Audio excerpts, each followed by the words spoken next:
Depuis la chute de Raqqa, il est prisonnier des Kurdes syriens. Il y a 2 semaines, face à nos caméras, il exprimait sa volonté de revenir en France. Avez-vous commis une faute? Ah oui. Laquelle? D'être venu ici. Je regrette vraiment. Ce que j'espère, c'est de revenir. Vous voulez revenir en France? Oui. Continuer ma vie comme j'étais avant. J'étais tranquille. Comme lui, 1700 Français se répartis en zone djihadiste, en Irak ou en Syrie depuis 2014. Après les revers successifs subis par Daesh cette année, se pose la question du possible retour de ces djihadistes, et plus particulièrement du retour des femmes et des enfants de ces combattants. Ce sera du cas par cas, en fonction des situations. Et pour ce qui est des enfants, ils font l'objet d'ores et déjà, pour ceux qui sont revenus et ceux qui reviendront, d'une procédure toute particulière et d'un suivi très particulier, en particulier sur le plan médical et psychiatrique. Pour Manuel Valls, interrogé ce matin sur notre antenne, il faut le moins de retours possible. Moi, je crois qu'ils n'ont pas à rentrer en France, sauf sans doute à quelques exceptions. Et que si certains rentrent en France, ils devront évidemment être jugés, et jugés le plus sévèrement possible, parce que ceux qui sont allés là-bas, ils sont allés en toute connaissance de cause pour participer à une opération terroriste. Depuis le début de l'année, 9 Français sont revenus du djihad. Tous sont poursuivis en justice. Justement, on va continuer à parler chiffres, William Molinier, pour savoir de quoi on parle précisément. Combien de djihadistes français sont revenus sur le sol français? Alors d'après des chiffres du ministère de l'Intérieur actualisés au 30 octobre, donc c'est très récent, depuis 2012, il y a 302 Français qui sont rentrés, 244 adultes, 58 mineurs, dont un tiers sont nés sur place et donc sont en très bas âge. Maintenant, pour les Français qui se trouvent sur place ou qui sont partis de France, il y en a 700, dont 300 femmes donc, sont encore présents sur la zone. Et juste pour les Français qui sont de retour en France, alors bien sûr pour les adultes, ils sont tous incarcérés?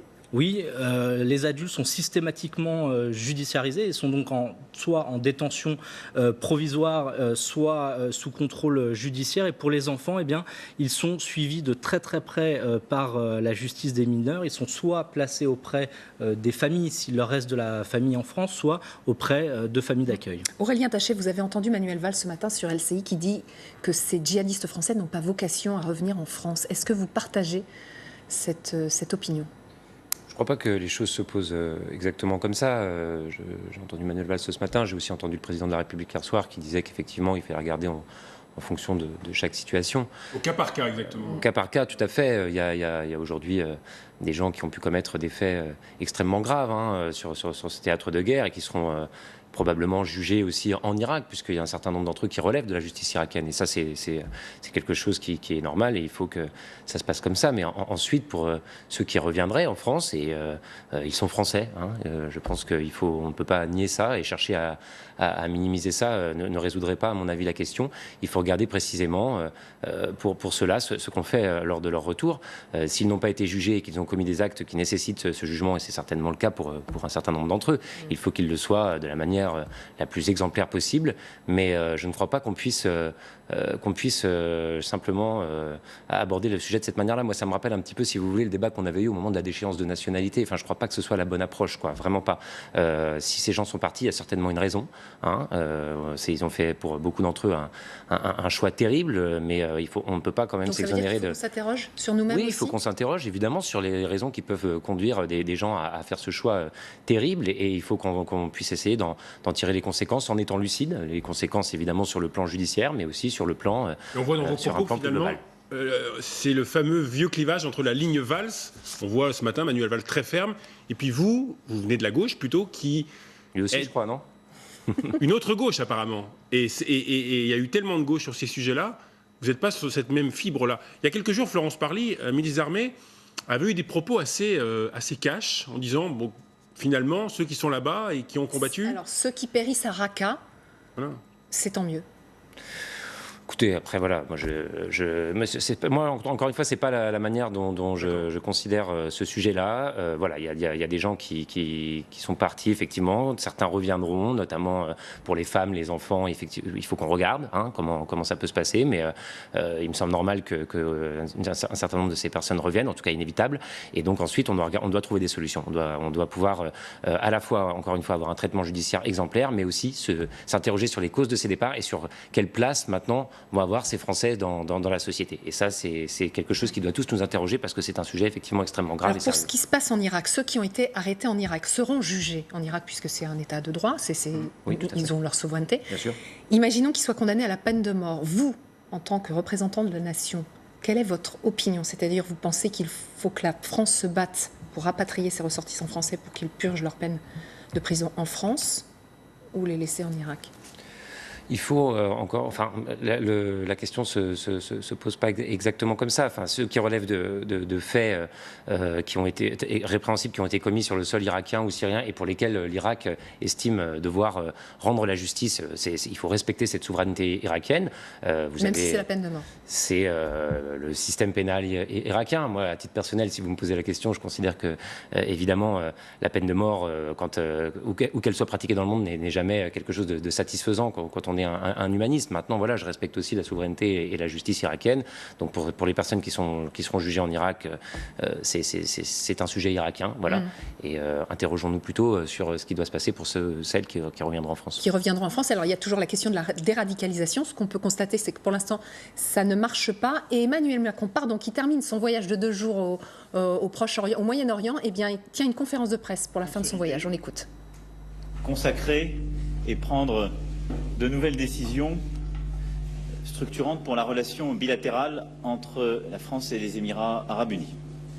Et je considère pour ma part que ce déplacement conduit depuis hier après-midi a été extrêmement fructueux et pour moi un élément structurant de la politique que nous allons conduire dans la région sur le plan aussi bien géopolitique, de sécurité que sur le plan économique et culturel.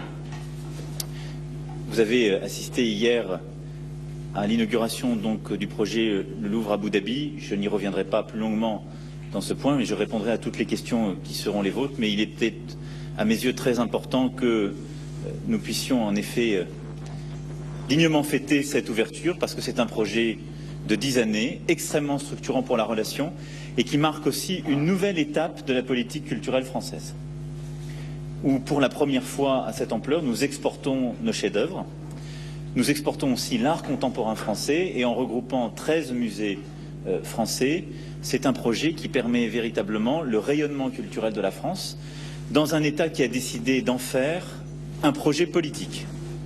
Et là aussi, je pourrais y revenir, je me suis à plusieurs reprises exprimé sur ce point durant le déplacement, mais je considère que l'utilisation politique et la volonté politique sous-jacente à ce projet assumé par cher Mohamed Ben Sayed et les Émirats arabes unis est extrêmement forte puisqu'elle consiste à refuser un obscurantisme à l'œuvre et en faire un vrai projet de civilisation et de culture pour lutter contre toute tentation de repli et défendre une vision d'un islam ouvert, refuser la théorie d'un islam automatiquement politique et surtout d'assumer la multiplicité des civilisations et des religions au Proche et Moyen-Orient.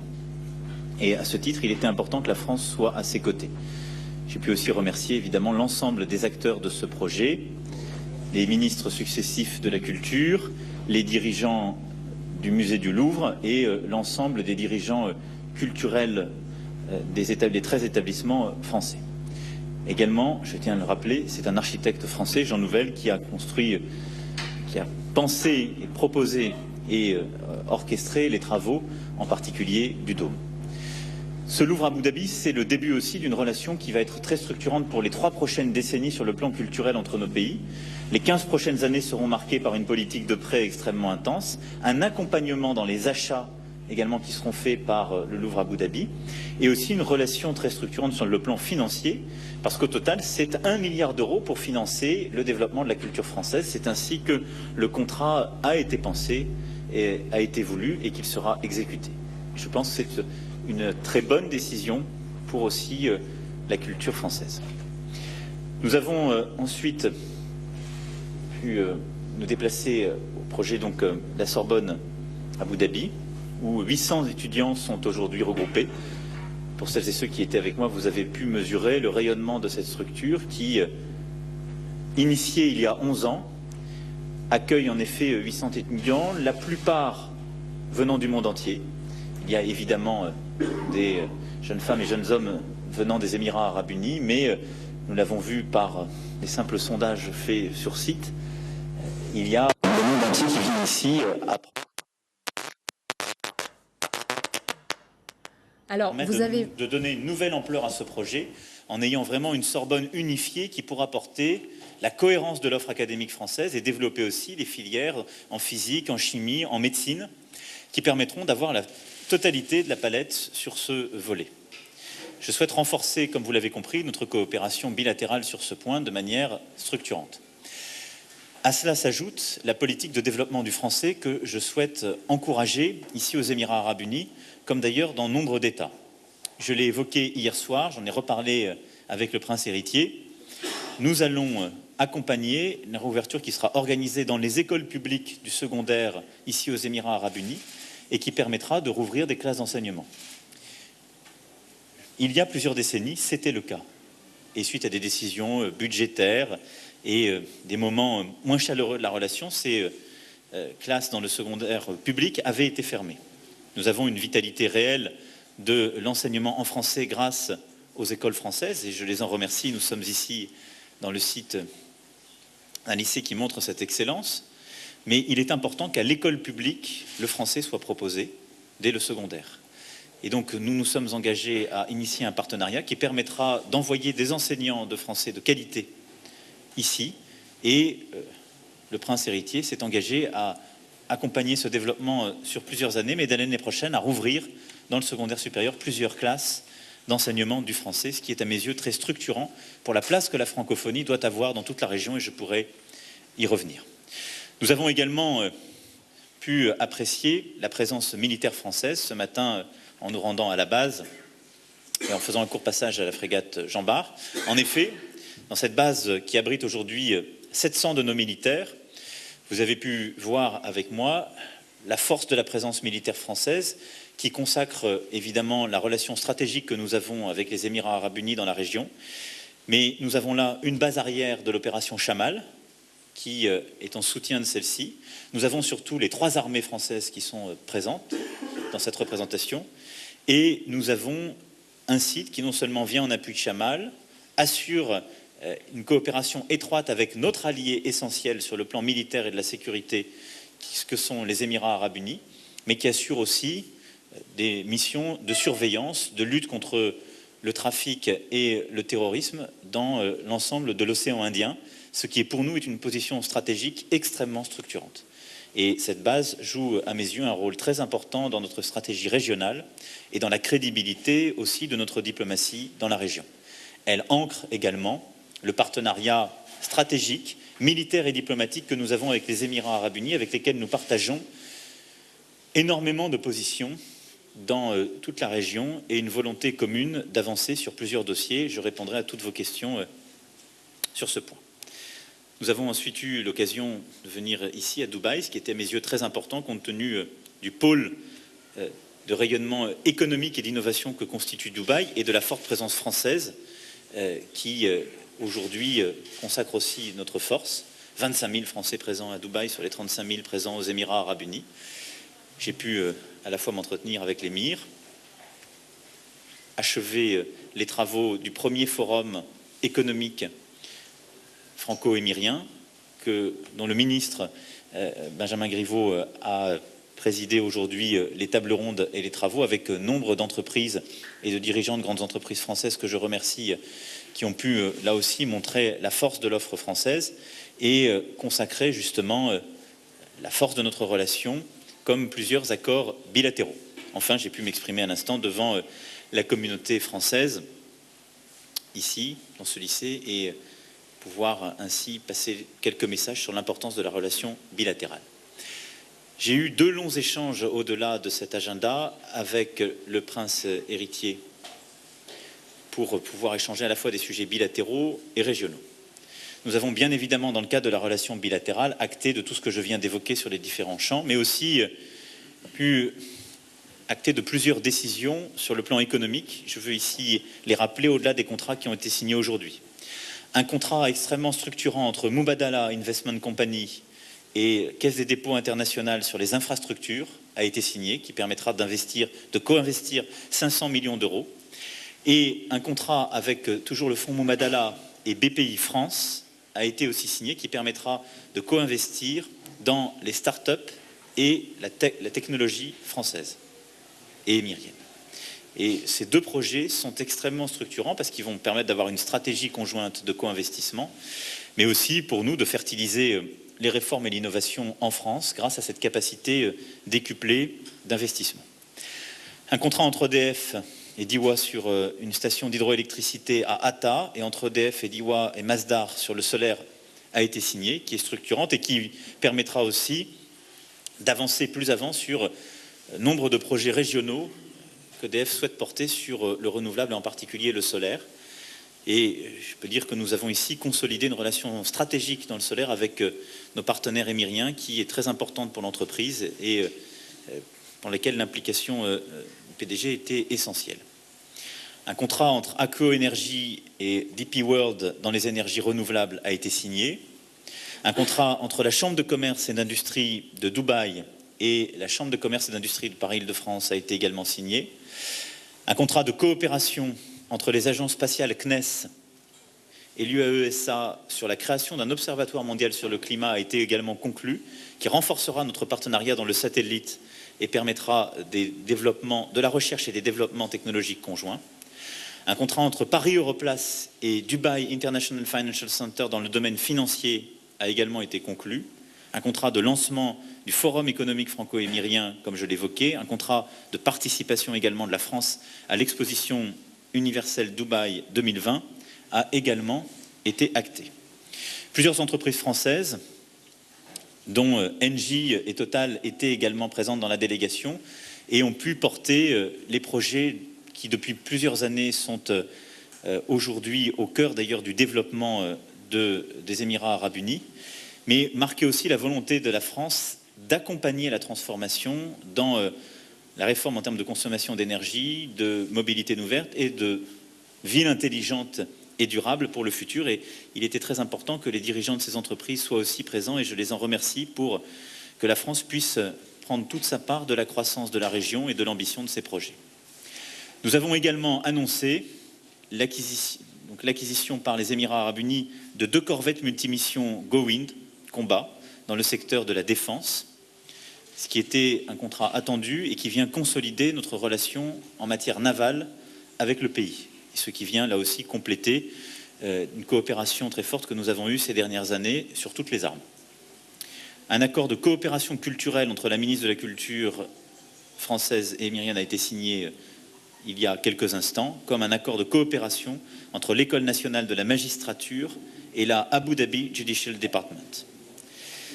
Voilà l'essentiel de ces contrats bilatéraux qui ont été signés et que je voulais ici rappeler pour montrer l'importance dans tous les domaines, au-delà de ce qui a été visible, de la relation que nous avons ici consolidée. Il est évident que tout cela a été possible par l'implication personnelle du prince héritier, cher Mohamed Ben Zayed, et celle du vice-président Premier ministre des Émirats arabes unis, l'émir de Dubaï, qui s'est également beaucoup impliqué sur les contrats que je viens d'évoquer. Pour conclure, vous l'avez compris, la relation bilatérale et l'importance qu'elle revêt dans le cadre des tensions régionales est à mes yeux extrêmement structurante et fait que ce voyage non seulement vient consacrer la réalisation d'opérations menées depuis plusieurs années, mais ouvre une nouvelle page de notre coopération stratégique sur le plan de la défense, de la culture, de l'éducation et des relations économiques. Je suis disposé à répondre à toutes vos questions. Marc Semo, Le Monde. Monsieur le Président, donc vous avez évoqué la vision commune que vous partagez avec le prince héritier, que vous avez longuement rencontré, et notamment cette situation où les tensions continuent de monter entre l'Arabie saoudite et l'Iran. notamment aux dépens du Liban, où la situation s'aggrave. Quel rôle peut jouer aujourd'hui la France, justement en liaison avec le prince héritier?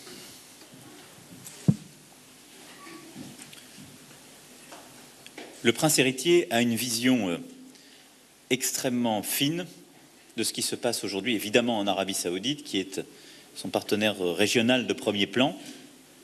Et je ne vous apprendrai pas la proximité qu'il y a avec aujourd'hui prince Mohammed Ben Salman, mais également à l'égard de l'Iran, puisque l'Iran existe dans les Émirats. Les relations commerciales, humaines, sont une réalité qu'il ne faut jamais perdre de vue. Et donc, au-delà des tensions géopolitiques qu'on voit poindre, il y a des réalités humaines, historiques, qui rendent beaucoup plus complexe la situation parfois simplifiée.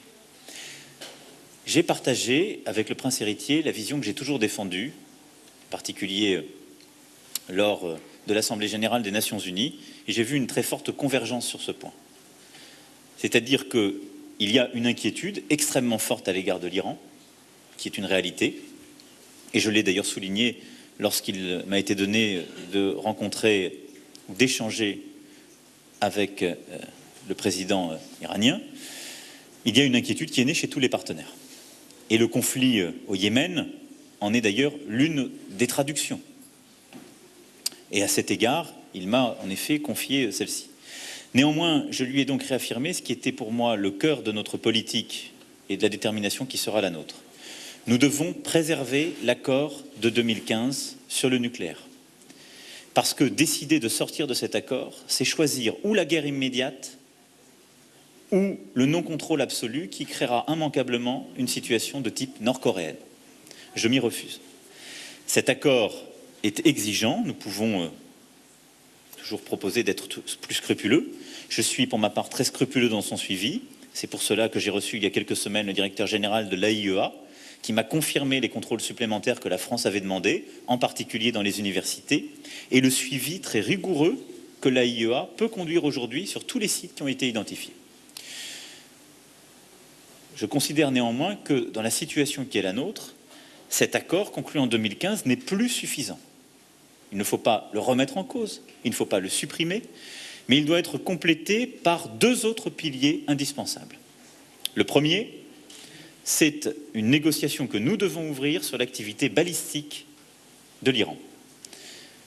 Le missile intercepté par l'Arabie Saoudite, tiré depuis le Yémen, qui est manifestement est un missile iranien, montre la force justement de leur activité balistique, et leur activité dans toute la région sur le plan balistique est aujourd'hui extrêmement préoccupante. Dans la zone irako-syrienne, à plusieurs reprises, nous avons manifesté cette préoccupation. Aussi, il apparaît nécessaire aujourd'hui, comme cela a été fait en 2015 pour encadrer l'activité nucléaire, de mieux encadrer l'activité balistique iranienne et d'ouvrir un processus avec des sanctions, si besoin était, mais surtout un processus de négociation qui permettra d'encadrer cette dernière. Enfin, nous avons besoin d'un autre pilier, en plus du nucléaire et du balistique, c'est d'une discussion stratégique encadrant l'hégémonie iranienne ou les tentations hégémoniques iraniennes dans toute la région. Ce qui se passe en Irak, en Syrie, au Liban, au Yémen, et qui nourrit la préoccupation de plusieurs États de la région, c'est une volonté, directe ou indirecte, d'accroître la pression sur les régimes existants ou dans des contextes de guerre existants de l'Iran. Et donc nous devons avoir un dialogue là aussi de vérité et mieux l'encadrer. L'Iran est une puissance régionale, un pays dont l'histoire et la culture est grande, que nous devons considérer. Il ne s'agit d'avoir aucune naïveté à l'égard de l'Iran, il s'agit d'être aux côtés de nos alliés, en particulier les Émirats arabes unis, mais il ne s'agit d'avoir aucune politique jusqu'au boutiste qui viendrait créer des déséquilibres, voire des conflits dans la région. C'est ce que nous voulons à tout prix éviter. C'est pourquoi la France conduira une stratégie qui consiste à compléter l'accord nucléaire que nous voulons préserver par ces deux discussions sur le balistique et la stratégie régionale iranienne et convaincre le maximum de nos partenaires. Je sais toutes les inquiétudes du prince héritier, je sais aussi sa volonté d'éviter un conflit.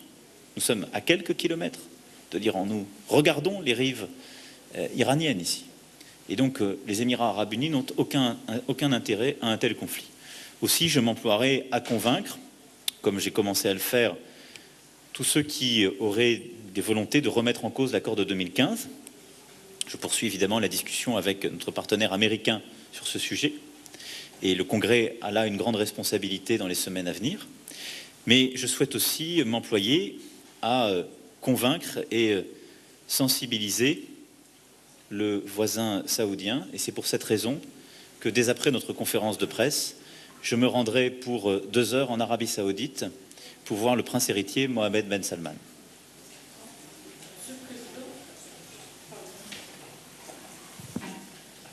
Président Randa Taqieddine Al-Hayat, sur le Liban, visiblement, le Liban commence à être mis à l'index par les pays de la région.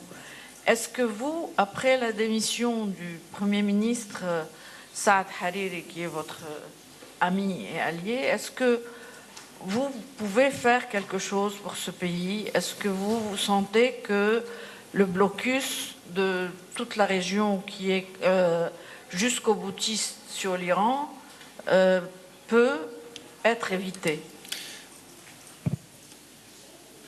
Le Liban est l'ami de la France. J'ai reçu en visite d'État le président Aoun il y a quelques semaines, parce que cette relation est structurante, importante, historique et d'avenir, et parce que le Liban est l'un de ces creusets de pluralisme dont la région a besoin, et à ce titre l'un des modèles. Je n'ignore rien des tensions qui existent aujourd'hui au Liban, mais que le processus constitutionnel, progressant mois après mois, avait permis aussi d'atténuer, en tout cas, auquel il avait permis de donner un cadre. À ce titre, je n'ai pas commenté la décision du Premier ministre Hariri de démissionner, mais je souhaite rappeler à toutes et tous que notre intérêt commun, c'est la sécurité et la stabilité du Liban. Aussi, je souhaite que le Liban puisse rester un État fort avec des institutions fortes, puisse donc avoir à nouveau, le plus rapidement possible, un nouveau gouvernement et aller vers un processus électoral qui doit être organisé comme s'y était engagé le président Aoun. C'est aussi l'un des objectifs de mon déplacement décidé ce matin tôt en Arabie Saoudite. Si j'ai décidé de me rendre après cette visite à Riyad pour voir le prince héritier, c'est d'abord pour avoir donc une première rencontre avec ce dernier, mais aussi pour évoquer les questions régionales, en particulier le Yémen et le Liban. Il me semble en effet primordial de travailler avec l'Arabie Saoudite à la stabilité régionale et à la lutte contre le terrorisme, compte tenu des relations bilatérales étroites que nous entretenons. Mais je rappellerai aussi toute l'importance qu'a la stabilité de la région et en particulier la stabilité et l'intégrité du Liban. Monsieur le Président, bonjour. Olivier Lerner de la chaîne internationale i24 News. Nous émettons dans le monde entier en 3 langues. Je sais que vous êtes sensible aux langues, en français, en anglais et en arabe. Monsieur le Président, hier soir, vous vous êtes exprimé au musée du Louvre en français et vous avez en fait divisé votre discours en 2 parties, la culture et la beauté et le terrorisme. Le terrorisme que vous qualifiez aujourd'hui d'islamistes, de djihadistes. Vous aviez en face de vous, hier soir, un certain nombre d'émirs éminents. Je voudrais savoir à ce moment-là si, je pense, ils vous ont bien regardé dans les yeux, et vous aussi. Est-ce qu'ils n'ont pas frémi un petit peu? Est-ce qu'ils ne vous ont pas fait les gros yeux? Ma question est la suivante. Est-ce que vous pouvez qualifier aujourd'hui votre séjour d'1 jour et demi, ici même, de lune de miel? Est-ce que vous tiendrez en Arabie Saoudite et prochainement en Iran les mêmes mots, le même vocabulaire en français lorsque vous parlerez de terrorisme islamiste? J'ai une caractéristique, c'est que je dis la même chose avec les mêmes mots à tout le monde. Parce que ça simplifie terriblement la vie. Parce que dans le monde où nous vivons, il est rare que vous ayez durablement un langage différent qui puisse survivre plus de quelques heures lorsqu'il est réservé à quelques-uns. Donc je l'aurai, ça n'est pas un langage aisé, mais je sais qu'hier soir, j'ai dit quelque chose que pense très profondément le prince héritier, qu'il ne peut peut-être pas dire avec la même clarté, parce qu'il a des contraintes qui lui sont propres, mais qu'il porte chaque jour dans la politique qui est la sienne. Je sais qu'il y a aujourd'hui des dirigeants de cette région, et en particulier ici, qui veulent une séparation claire entre le gouvernement des hommes et la religion des hommes, qui refusent de tomber dans la crise que vit aujourd'hui l'islam, et qui refusent le travestissement de ce qui est leur religion, comme être libre, en une logique de destruction mortelle et de terrorisme. C'est un combat civilisationnel. Nous le menons dans notre pays comme hors de nos frontières. Nous devons avoir des alliés. Et les alliés que nous avons dans le monde musulman sont essentiels. Parce qu'en aucun cas, le combat que je veux mener et que la France doit conduire, qu'elle doit prendre sa part, ne saurait être un combat contre une religion ou entre des religions. C'est d'ailleurs le piège qui nous est tendu par certains. C'est le combat pour la liberté, la raison, nos valeurs profondes. Ces valeurs d'ailleurs qui ont irrigué la France des Lumières et la Révolution française, mais qui, comme je l'ai déjà dit, préexistaient à la Révolution. La France n'a pas découvert l'amour de la liberté et le respect de l'autre un beau jour de 1789. Elle le portait en elle. Tout cela a grandi pendant des générations et des générations. Et ce qu'il y a dans le dialogue de nos civilisations et de nos cultures, qui était parfaitement exposé hier au Louvre à Abu Dhabi, dit aussi cela, de cet amour de la liberté, de cette raison éclairée qui existe dans chacune de nos régions et qui a su porter dans cette région même le pluralisme, la cohabitation entre les religions, ce palimpseste de culture et de religion oublié depuis quelques décennies. Et je veux penser que c'est là une erreur de l'histoire, un moment du développement de la région. Le combat dont je parle est essentiel, mais c'est celui de la liberté et de la tolérance contre les régimes de terreur.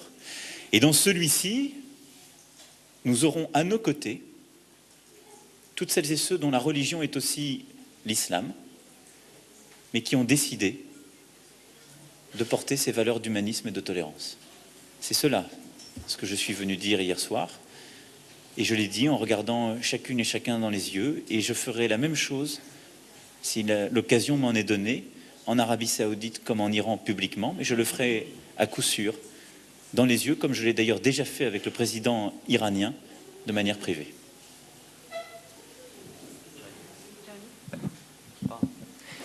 Jérémy Trottin pour BFM TV. Une question qui concerne la Syrie et la France.